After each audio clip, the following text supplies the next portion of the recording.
অবতীর্ণ হইব, মানিয়া দিব।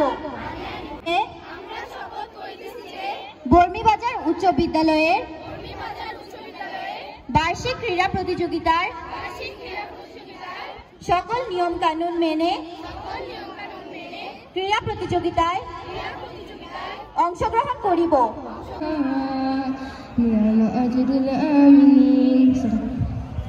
যেমন শুনেন সাবধান হবে, সাবধান।